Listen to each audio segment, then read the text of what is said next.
อีห้างบ่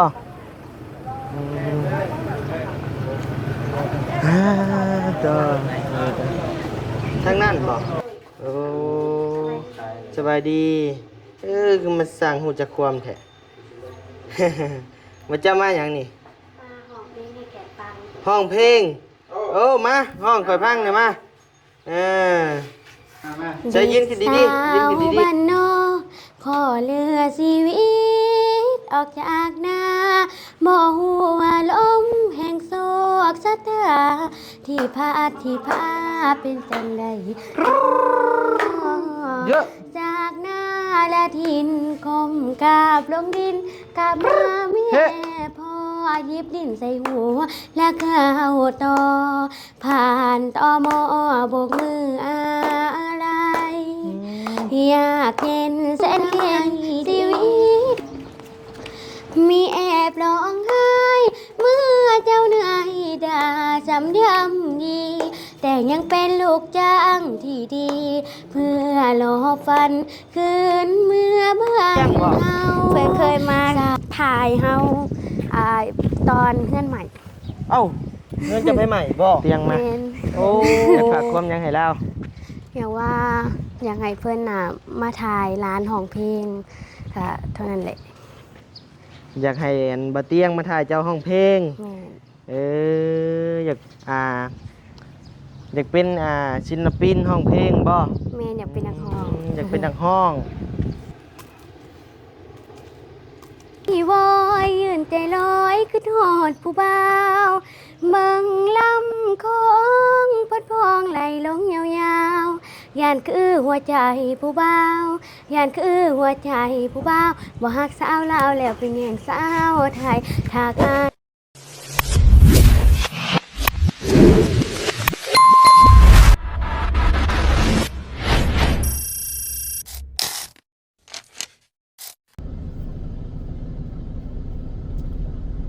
พี่น้องเลยเนาะกราบทักทายสวัสดีและสบายดีเด้อพี่น้องเด้อเนาะสบายดีอยู่ปั๊มน้ำมันปตทนะพี่น้องเนาะอยู่ในเมืองนี่แหละพี่น้องเลยอยู่ในเมืองอุทุมพรนะพี่น้องเนาะเมืองที่บนิวอยู่นี่แหละเมืองอุทุมพรซีโนนะพี่น้องเนาะตอนนี้บนิวก็ออกมารอหาทางทีมงานลาวใต้นะพี่น้องเนาะจะได้พาเพิ่นไปกราบไหว้สักการะบูชาพระธาตุอีหังนะพี่น้องเนาะเป็นวัดคูบ้านคูเมืองทางแขวงสวรรณเขตบ้านบานิวนะพี่น้องเนาะเป็นวัดคูบ้านคูเมืองพี่น้องเอ้ยใครมาก็ต้องไปกราบไปไหว้ผู้ใดเพิ่นศรัทธาพี่น้องเอ้ยเนาะอันนี้ก็เป็นทางบ่าวพลเนาะที่เพิ่นนั้นจะไปกลับไปไหว้ว่าซั่นเนาะพี่น้องเนาะสวัสดีเด้อ สวัสดีตอนแรกสวัสดีเด้อโดยสวัสดีบ่เฮ็ดเลยเครื่องเสียงไปไปวัดบ่แม่นไปอีหยังล่ะท่าอีหังโอเคจัดไปสายจวดไปได้นำบ่ทันเด้อโอ้ยก็คอยอยู่ไปสับปะเดินทางสบายเลยนะโดยทางประตูเขาขึ้นรถน้ำพี่น้องเลยขี่ไปทางกันและออกเดินทางไปวัดธาตุอีหังเนาะพี่น้องเนาะไปเล่นไปกราบไปไหว้สักการะบูชาเนาะพี่น้องเนาะเมื่อใดคือศาสนาพุทธกะอยากไปพี่น้องเลยเอาพี่น้องเอ้ยเนาะไปพบไปพอกันอยู่พุ่นแหละพี่น้องเอ้ยเดี๋ยววันนี้จีถ่ายให้เบิ้งแล้วพี่น้องเนาะโดยฮึบรถขอบใจครับที่ช่วยชีวิตขอบใจเด้อที่ช่วยชีวิตอายผมมาแล้วพี่น้องเอ้ยมาฮอดมาถึงแล้วพี่น้องเอ้ยโดยครั้งแรกในชีวิตที่ได้มาธาตุอีหังบ่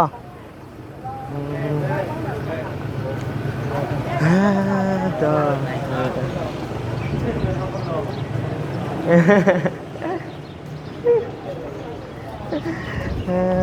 รังเลยนี่แหละบึบมา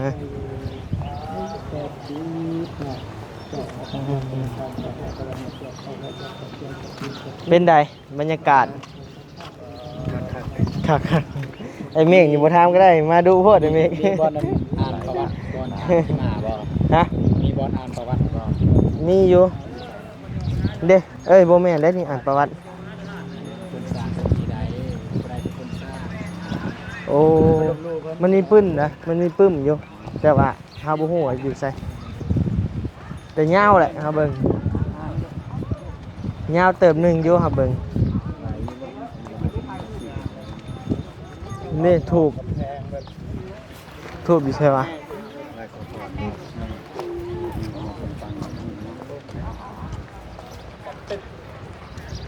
นี่แหละยังไงประทัดยิงหางเนาะ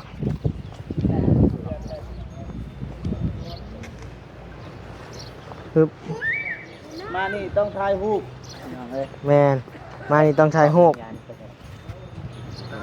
ขอเขาถ่ายเองก็ได้กองเขา ว่าสิเอารูปหนึงเอาไว้ ได้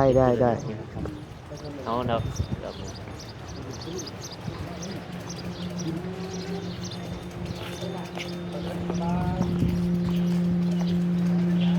มือกล้องสุดเต็มไอเมฆและมือกล้องเนาะต่อ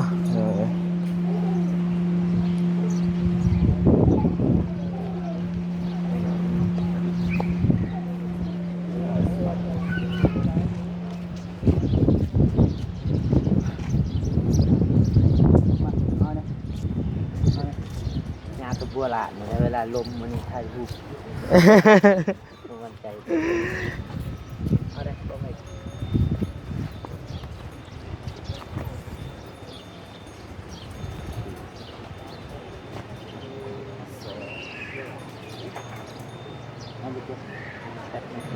ตอนนี้เพิ่นยังถ่ายรูปกันอยู่พี่น้องเลยเนาะ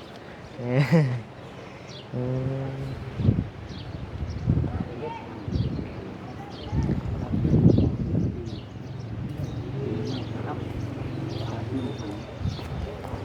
โอ้ลมเราก็เลิกบัวหลาน ย่านหยังบ่หัวล้าน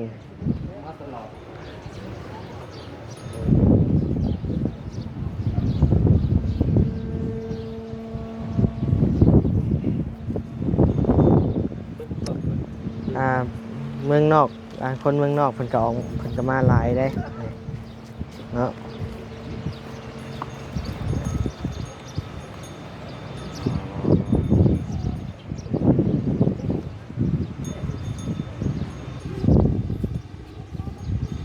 เอาเป็นมือกล้องให้เพิ่นบ่ตูนในฮอดทมินเบิ่ง เอาไปเพิ่นเบิดเลยนะ มืดจ้ะ หนึ่งสอง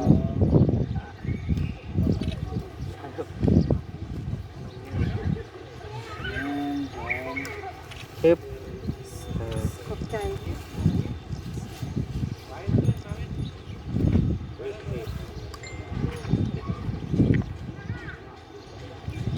ทางสุดคุกเข่าเลยครับเยอะเนาะ แม่ ยืน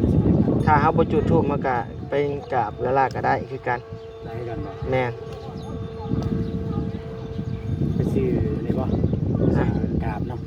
จังซี่เราจะพูดแล้ว ได้มาแล้ว ไปนอกพูดแล้วปะ ได้มาแล้ว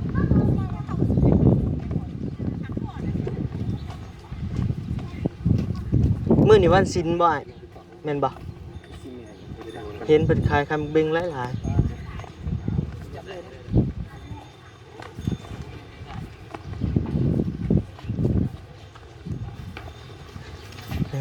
ต่อไปกันเลยเป็นครั้งแรกของทีมงานลาวใต้ที่ได้มากราบสักการะบูชาพระธาตุอิงหังพี่น้องเอ้ยใส่อยู่ทางนี้ใส่อยู่ทางนี้บ่ได้มีเด้ดอกไม้หาม ใช่ข้างหลัง ทางนั้นบ่โอ้สบายดีคือมาสร้างหูจักความแท้ มาจะมาหยังนี่ ปลาหอมเป็นให้แกะปัง ห้องเพลงโอ้มาห้องข่อยพังหน่อยมาเออใจ ใจยินขึ้นดีๆยินขึ้นดีๆงามๆไม่เลย เอาไม่เลย เบิ่งอ่ะขอโทษเด้อเอาเบิ่งมาเลยพ่อมาเลยมา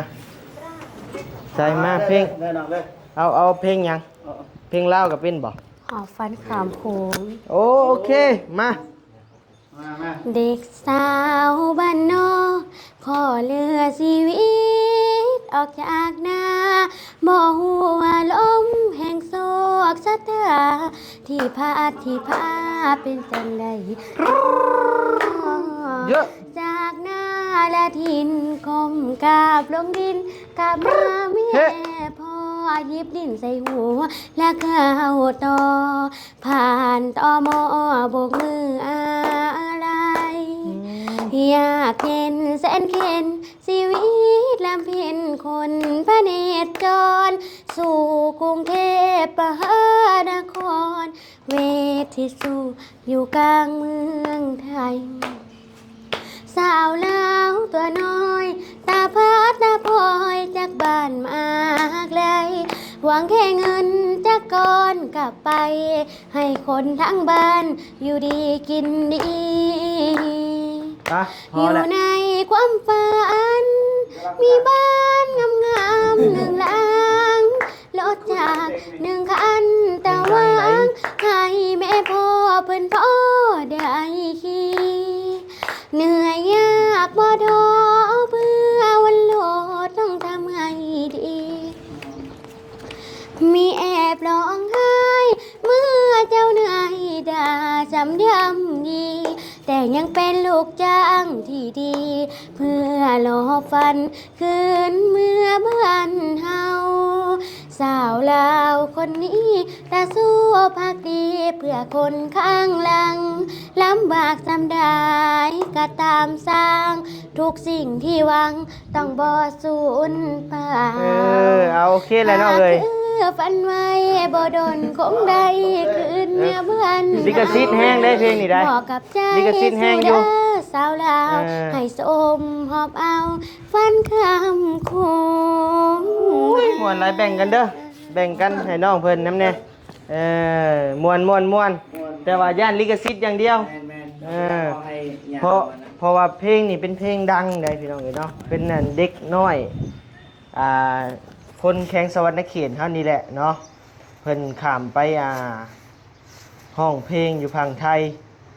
วังประมาณเดือนหลังๆนี่เพิ่นกลับมาห้องเพลงอยู่ซิโนเฮาอยู่เนาะแม่นบ่ ว่าเสียงน้องมันดีเลยเอง ดีได้ เสียงแหบมีเสน่ห์เลย ดีเจ้าอันเฮียนห้องบ่นางหรือว่าแนวใด แต่อายุ12 ปี โอ้มักห้องเพลง ห้องที่แต่อยู่เรียงหุ่นไปกรีดยางนั่นเอง โอ้โดย คือว่ามี มาขอบใจหลาย ของฟันจะเป็นนักฮ้อ โอ้ แต่ว่าเสียงได้และเสียง ๆเสียงเจ้าผ่านเนาะ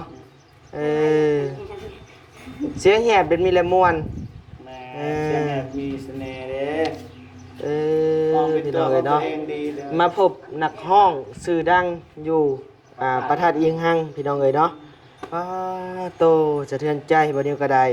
ตอนแรกย่างมากก็คือว่าบ่ได้ฮู้อีโนอีเน่บ่เดียวก็ได้เนาะน้องเพิ่นก็นบมือสบายดีว่าซั่นเนาะวันนี้ก็เลยถามว่ามานั่งหยังในนี่ว่าซั่นมานั่งห้องเพลงให้แขกพังว่าซั่นเนาะ ทำไมสีของที่นี่ราคาขายดอกไม้ ห้องเพลงกับขายดอกไม้พร้อมใช้หั่นดอกไม้เจ้า ดอกไม้บ่อยู่เฮือน อยู่เฮือนผู้ เพราะว่าเพิ่นบ่ให้มาขาย เอาเป็นหยังคือบ่อยมาขาย บ่ฮู้เพราะว่าบ่แม่นหน่วยเฮา คล้ายต่างหากคนบอกว่าบ่ให้ขายลายทาง บ่เป็นคนในหน่วยสั่นเฮาไปซื้อซอยน้องเพิ่นก็ได้ ไปซื้อซอยน้องเพิ่นก็ได้บ่ ตั้งแต่จะถามเฮาอยู่เฮือนเก่าเด้อเฮือนเก่า ศาลาเก่า โอ้โดย อันนี้มันสิเป็นพระองค์ตื้อเป็น ใช่ป่ะพาคอยไปเบิ่งเนี่ยป่ะพาให้ไปเบิ่งเนี่ยป่ะ บ่ตู้ ป่ะป่ะไปเบิ่งพาองค์ตื้อป่ะพี่น้องเอ้ยพอดีเจอไกลนำทางเลยพี่น้องเอ้ยมื้อนี้เนาะ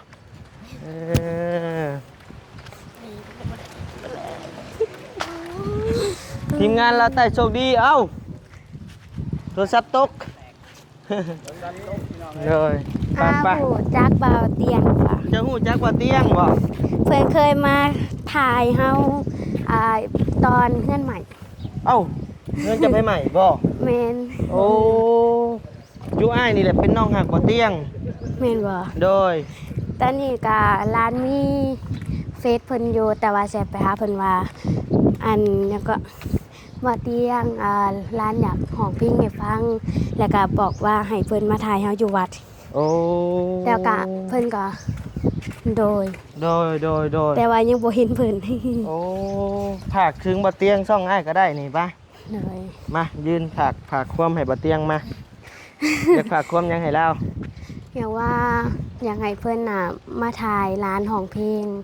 ก็เท่านั้นแหละ อยากให้อันบ่เตียงมาถ่ายเจ้าห้องเพลง แม่น อยาก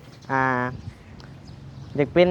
ศิลปินห้องเพลงบ่ แม่นอยากเป็นนักร้อง อยากเป็นนักห้องคันว่าเฮาอันแต่งเพลงได้นี่ให้น้องเพิ่นห้องนี่คักได้อืม เดี๋ยวอาจารย์เพลงกันมี แม่นอาจารย์เพลงก็มีไผบ่เจ็บใช่มายืนข้างน้องเพิ่นเบิ่ง แต่งสดเลยแต่งสดเลย บ่เจ็บจักท่อน จะแต่งสดเลย จักท่อนบ่ มาแต่งโซนในพังแน่บ่เจ็บมา บ่เจ็บเพิ่นแต่งเอง นี่มักเว้าเรื่องเพลงนี่แบบเป็นร้อยเพลงเนี่ยเราแต่งไว้ ใช่มาลองอันให้จักท่อนหน่อยมา บ่มีจักท่อนบ่เจ็บ เพลงตอนนึง กลับไปวงม่วนสุดไปเอาเชิญ เอาเซินเลยบ่มีตบมือ เอาบาดหนึงบ่เจ็บเอ้ย เอาจะลิงกับน้องเด้ อืม ต้องกล้าได้น้องเขากล้าเสียงเฮาเพี้ยน มันเป็นเอก บาทหนึงท่อนหนึง คนนึงฮะ ขอไป เอาเพลงยัง เพลงห้องกลับไปวงเลยแต่งไป เพลงหัก เพลงที่ว่าเราแต่งเองก็ได้ ยอมตายน้องคนน้องใดอย่าลืมไปเลย จะได้คิดว่า อันนี้เฮาขอห้องเป็นเพลงหนึงแต่ว่าเป็นเพลงพิเศษ เอาเดี๋ยวจังหน่อยจะไปยืนห้องอยู่ตอนหน้าพระธาตุอีกห้างก็ได้ เลย มีแต่ทั้งน้องไปเอาอันดอกไม้ไม่อ้ายก่อนก็ได้ป่ะจิอุดหนุนมาไปขอไม้ก่อนโดย เรียกถามก่อน เพลงแต่งเองบ่นางโอ้เจอศิลปินดังเนาะมื้อนี้โชคดีเด้โชคดีทีมงานเราใต้เฮา เราเป็นนักห้องเราบ่ ยังความพันยังเป็นดังห้องว่าซั่นมาพี่มาห่มพี่มา อันนี้ก็ได้ เฮ้ยให้ข่าวอยู่ สิบ่มีลิขสิทธิ์บ่เนาะเพลงเพิ่นห้องเนาะ อันนั้นที่เราห้องบ่ผิดเพราะว่า มันบ่มีดนตรีเนาะโอเค ถ้าแค่เฮาอยู่โรงเรียนนี่แหละ โดย แต่ถ้านักห้องดังก็มาห้องหาเงิน ไอ้เมฆเขานั่งเขาในรถเอาโอเคเดี๋ยวรอถ่าทั้งน้องเพิ่นไปเอาดอกไม้มาให้ก่อนอุดหนุนน้องเพิ่นนะพี่น้องเนาะโดยไปเดี๋ยวพาอันทางทีมงานเราไต่ขึ้นไปเบิ่งพระเจ้าองค์ตื้อก่อนโตพี่น้องเอ้ยมาปึ๊บตกอีกเลยไม่เจ้าบักเจ็บ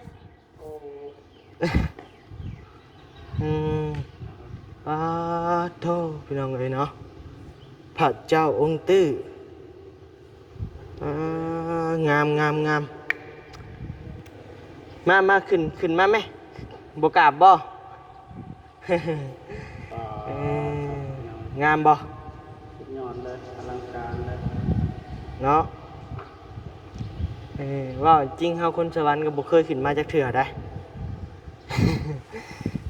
ไปกราบไปไหว้เพิ่นปะพี่น้องเอ้ย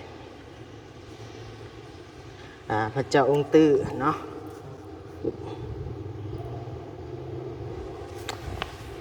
มาเขาเป็นคนสวรรค์แท้ๆเขายังบ่เคยจะเถื่อ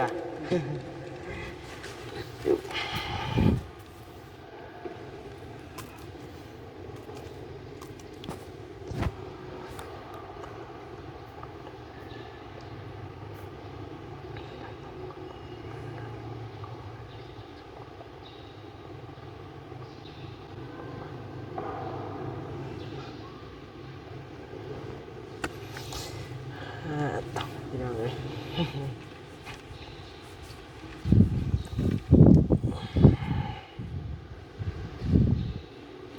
ลังการงานสร้างเนาะพระเจ้าองค์ตื้อเป็นวัดเป็นพระทองเหลืองพี่น้องเอ้ย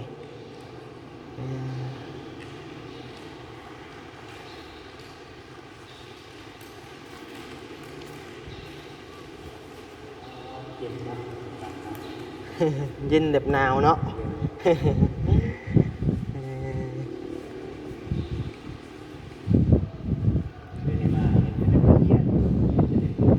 เป็นแบบตำนานของพระพุทธเจ้าเนาะแม่นบ่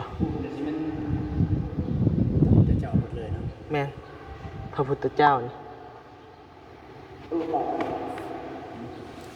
ได้อยู่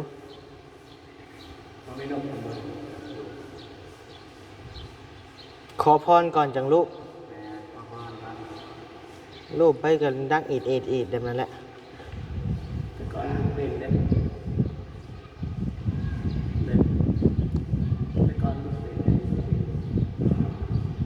โอ้คะแนนมันเขาขอพรถึงนี่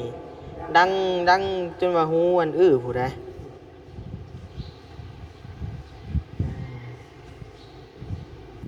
มาเลย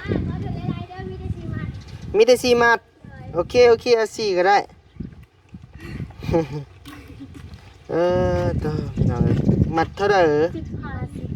มัด10,000แป๊บหนึงเด้อเมื่อยบ่แล่นไปอันนั้นก็เป็นบ่ห้องเพลงอ่ะนะไปเอาแม่ไปเอาเนี่ย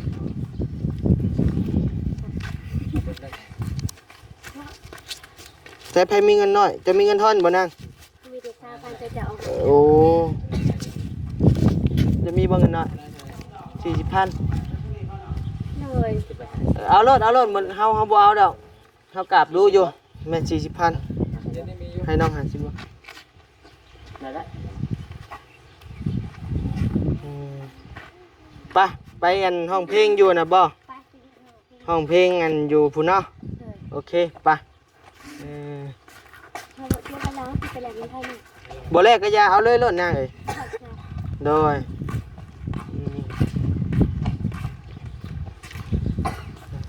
ต่อยังไง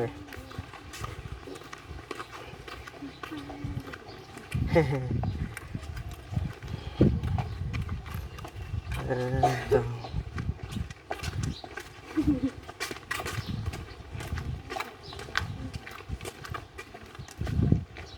ไปพบไปพอกันอยู่หน้าพระธาตุอีหังบุแหละพี่น้องเอ้ยเนาะโดยเอามืดเถอะวะ พี่น้องเอ้ยอยากมืดๆหน่อยหนึ่งเนาะไปมาบนเก่าฮะพี่แดะเนาะมาบักขามอีนางพี่แดะเนาะเอาไปใส่เลย นี่แหละเนาะ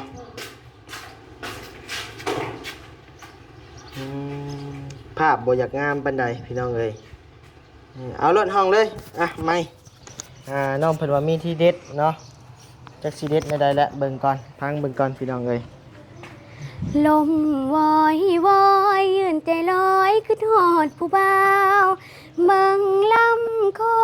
งพัดพองไหลลงยาวๆยานคือหัวใจผู้บ่าวยานคือหัวใจผู้บ่าวบ่ฮักสาวลาวแล้วเป็นแย่งสาวไทยถากอายยังมีใจสองคงมีงานดอกของสาวลาวบ่าวไทยลำพงหรือที่มาขวางใจต่างแต่ได้เสียงลาวกับไทยบ่มีความหมายที่กันใจสองเฮาบ่มีความหมายที่กันใจสองเฮา เมื่อเลยบ่ ลงวอยวอยยืนใจลอยคือทอดผู้บ่าวบังลำขอ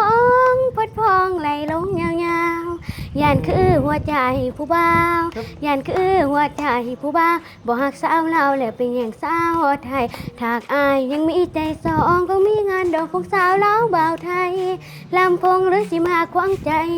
ต่างแต่ได้ในเสียงลาวกับไทยบ่มีความหมายที่กันใจสองเฮาบ่มีความหมายที่กันใจสองเฮา โอ้มวนเนาะตบมือชมเชยเนี่ยคือได้ยินอีนางนี่ก็ห้องเป็นบ่โอ้เบิ่งไอ้มาพังกันเสียงน้องเพิ่นเด้อขอโทษเจ๊ ไอ้พังเนี่ยเสียงจะคือว่าไอ้ได้ยินเจะห้องม่วนๆกี่นี่ใส่เบิ้งลองเบิ้งใช่นั่งมานั่งน้ำกันพี่ก็ได้เราจะบุกเคินมาปะครับมาอันเจ้าจีห้องเพลงยังให้ไอ้พัง ลมโวยโวยเอ็ดจะลอยขึ้นฮอดผู้เบาเบิ่งน้ำของขึ้นฮอดไปลงยาวๆยันคือหัวใจอีกเบายันคือหัวใจอีกเบามากสาวเราเลยไปแย่งสาวไทยหากอายบ่มีเจะสองบ่มีเงินดอกสาวลาวสาวไทยแล้วน้องสิมาของใจให้แต่นั้นได้เสียงเรากับไทยบ่มีคนไม่สิขาดใจสองเงาบ่มีคนไม่สิขาดใจสองเงา โอ้มวนตบมือแน่